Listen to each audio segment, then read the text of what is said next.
Hey everyone, today I am here for discussing the translation procedure of bacteria. So, translation, before knowing about the translation, you have the idea about the central dogma. So, what is central dogma? Central dogma is a long procedure that is from the DNA to form the RNA, okay, and from the RNA to form the protein. So, and some of the exceptional cases in the prokaryotes which have the genetic material of the RNA, they form the DNA with the reverse transcriptase. So, from the RNA to DNA, it is called the reverse transcription through the enzyme of reverse transcriptase. And this whole process is known as central dogma. Okay? And today I am discussing this part from the RNA to protein formation. From the DNA to RNA formation is known as transcription, okay. Also from the DNA to DNA formation is called the replication, okay. And from the RNA to protein formation is known as translation. So what is it in a single thread? That is from the DNA to DNA formation, that is replication. From the DNA to RNA formation is called the transcription. And also reversely, from the RNA to DNA formation is called reverse transcription, and from the RNA to protein formation is called the translation, and whole procedure is called central dogma. And today I am discussing the translation procedure, that is from the RNA to protein formation. Okay, let's get started with me. Suppose here is a DNA chain. Okay. This DNA first transcripted to RNA chain. Okay, RNA chain. And from this RNA chain, it is formed the protein.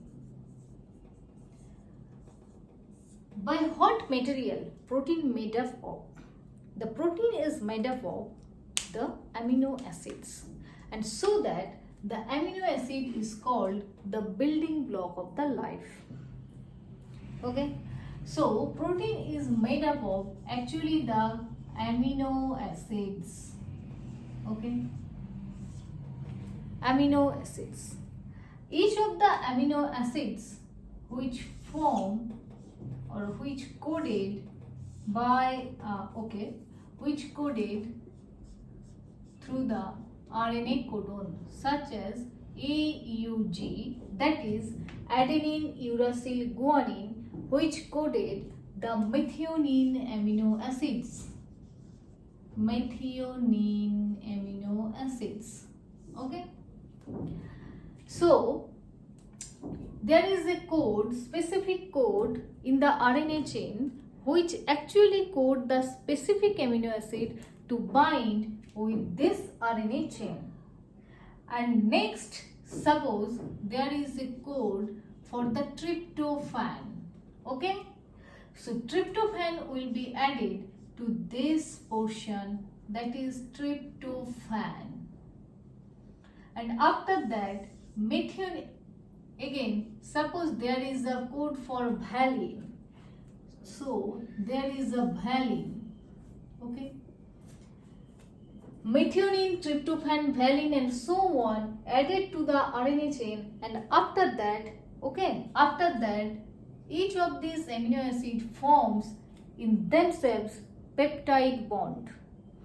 Through the peptide bond, each of the amino acid is connected to each other to form the complex protein. Okay. So molecular biology or molecular physiology of this portion we will going to know. For the initiation,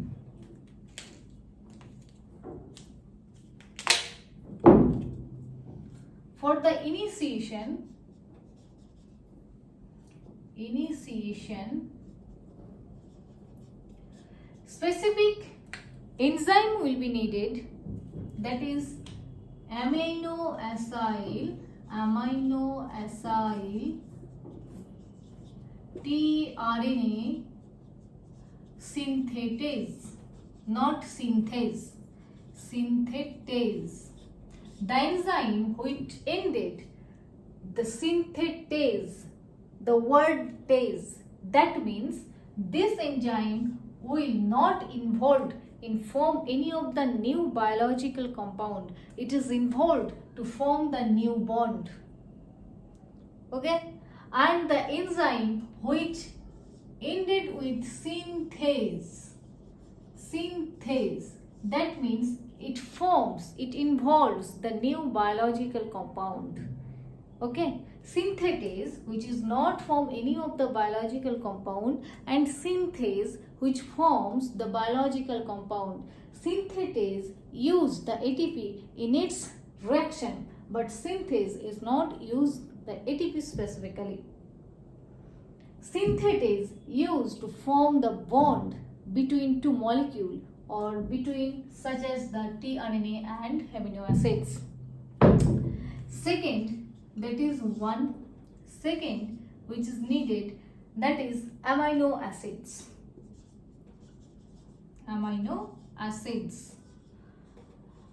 And third, which is needed, that is ATP. This initiation, this tRNA added to the amino acid with the help of ATP, this portion is actually starts before the initiation of the translation. Okay, so adding amino acids to tRNA starts before actually starts the translation. Okay, so prior to the translation, what is happening here? There is a tRNA.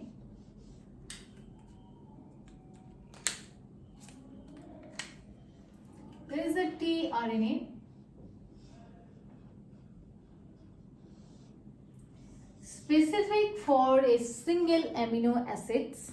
Okay, with the help of the amino acyl tRNA synthetase, okay, it added to the specific amino acids for it is coded, such as methionine. I will start with the methionine because the methionine always 90% cases the methionine is the start codon for every single translation. Okay, there is the specific, I will give you the detailed analysis of the genetic code, then you understand why I started the methionine always. Okay, there is a start codon and stop codon for initiation of the translation and for off the translation. So always in the 90% cases the translation starts with the methionine, which is coded by the AUJ. That is important. Okay, it added to the methionine at the 3' end, not the 5' end. The amino acids added to the tRNA at the 3' end, at the 2' or 3' hydroxyl portion of the adenine, that is this portion of the tRNA, that is the CCA terminus, that is the 3' and that is the 5'. Okay, this adenine, if you see the adenine structure, that is the 2' or 3' hydroxyl end. If the amino acid is added to this adenine, then the amino acid methionine will added to this 3' or 2' hydroxyl end. Okay, so what is it? Amino acid added to the tRNA at the 3' end of the CCA terminus at the 2 or 3 prime hydroxyl end of the ribose sugar. Okay, clear? Amino acid is added to the 3 prime end of the tRNA at the 2 prime or 3 prime hydroxyl end of the ribose sugar. Okay? Then this methionine will add it to the here. I will give you the description how this initiation will start. Okay. I hope till now it is clear for you whatever I will teach to you. Okay. There is a initiation factor. Now starts the initiation of the translation, because translation procedure is divided into the 3 phases, that is initiation, okay, then elongation, okay, then termination. Okay, so how this initiation is started? Prior to the initiation, what is happening? The amino acid added to the tRNA. By the amino acid tRNA synthesis, I would actually give you the description. Okay, and then for initiation factor, I will need the initiation factor. Okay, you can assume that it is a cooking. So these are the materials for your cooking. mRNA chain, mRNA chain, mRNA chain, and then ribosome. What is the ribosome in case of the prokaryotes? What is the sedimentation coefficient? Sedimentation coefficient is ribosome for the prokaryote is the 70S. 70S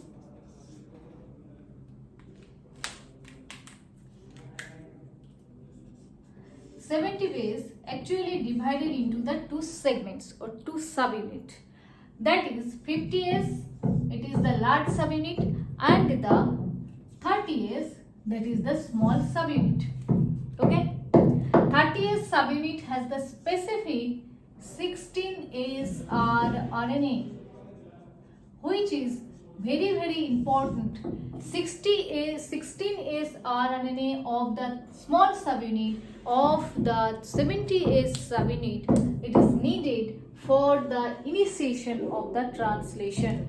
So you have to remind that 16S rRNA present in the small subunit of the ribosome. Okay, then holo tomar ribosome. These are the materials I needed for initiation of this translation. Okay.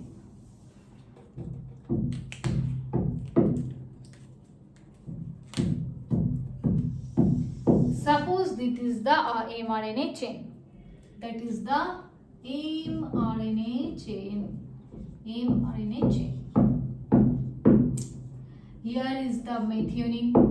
Here is the valine. Here is the tryptophan, cysteine, and so on. It is so much long. But AUG is here. I told you that AUG is a initiation codon, but it is not actually, AUG is not sufficient for confirmation that the ribosome will bind to this portion or start the initiation. So ribosome wants to be more confirmed that I will bind to this portion. For this confirmation, the prokaryote organism mRNA has the specific sequence upstream of this AUG codon. That is called the Shine-Dalgarno sequence. AGG. This sequence actually gives the 100% confirmation to the ribosome small subunit to bind this portion, AUG portion. So, AUG is not, or methionine code is not alone sufficient to start the initiation or bind the small subunit of the ribosome to this specific portion. It wants to conform more or 110% conformation. For this 110% conformation, here is the specific sequence, that is Shine-Dalgarno sequence, AGG. The specific sequence always starts with this AGG, which gives the 110% conformation to the ribosome small subunit, that is 30S, which binds to this portion for initiation of the translation. You can say that it is the conformation comes from the mRNA. Then what is the conformation comes from the ribosome? Here is the place of the 16S rRNA. This 16S rRNA of the 30S subunit is actually complementary to this Shine-Dalgarno sequence or AGG sequence.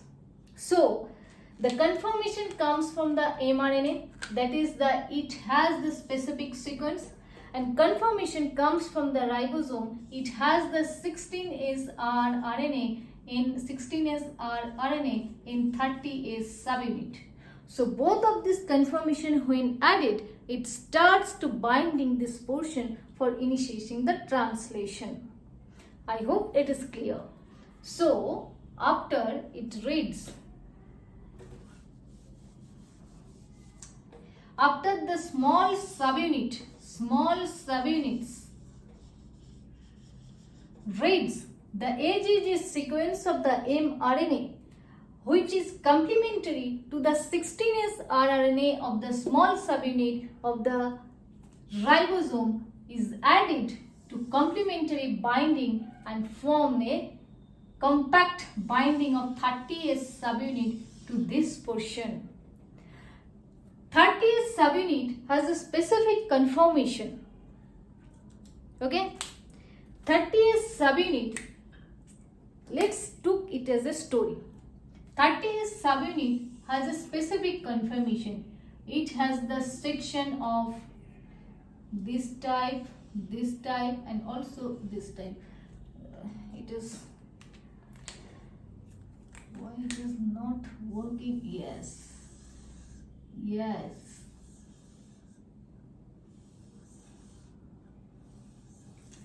30th subunit, this hand-like portion. Here is the exit site. Here is the amino acid site, and here is the peptide. This portion, the tRNA comes from this portion, comes into this portion, is actually involved in the peptide bond formation, and so that this portion is known, this middle portion is known as the P site. So I have told that the initiation factor. So here is the initiation factor, IF1 initiation factor, IF mean initiation factor, IF2 and IF3. Okay, first the IF3 comes and bind to this portion. IF3 designate or IF3 secures the small subunit prematurely bind with the large subunit. IF3 first binds to the exit site, and it secures the small subunit which cannot bind to premature with the large subunit. And then IF1, which is binds with the A site, IF1, which secures the peptidyl tRNA cannot bind to the amino acid site. So at the end, the IF2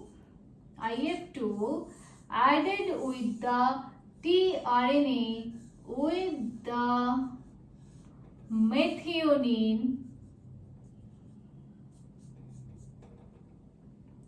tRNA with methionine, and with the help of GTP, GTP, it added to the peptide portion. Okay, P portion. Methionine.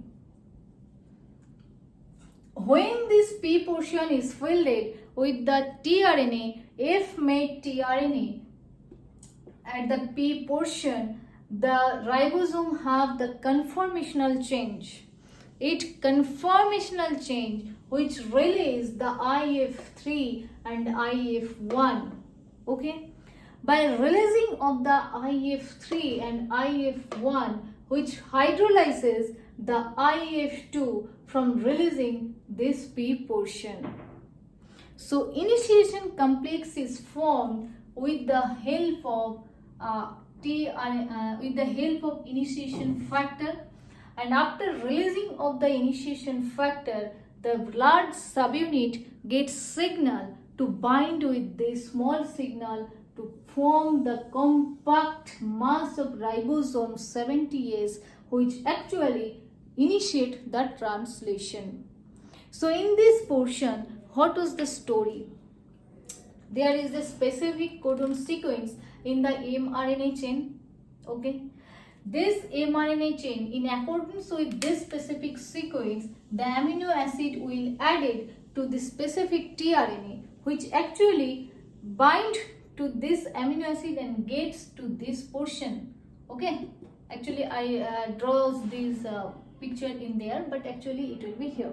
Okay, actually tRNA binds to the amino acid and it gets to the specific portion of this mRNA, and after that the initiation factors will release from this small subunit and large subunit will added it.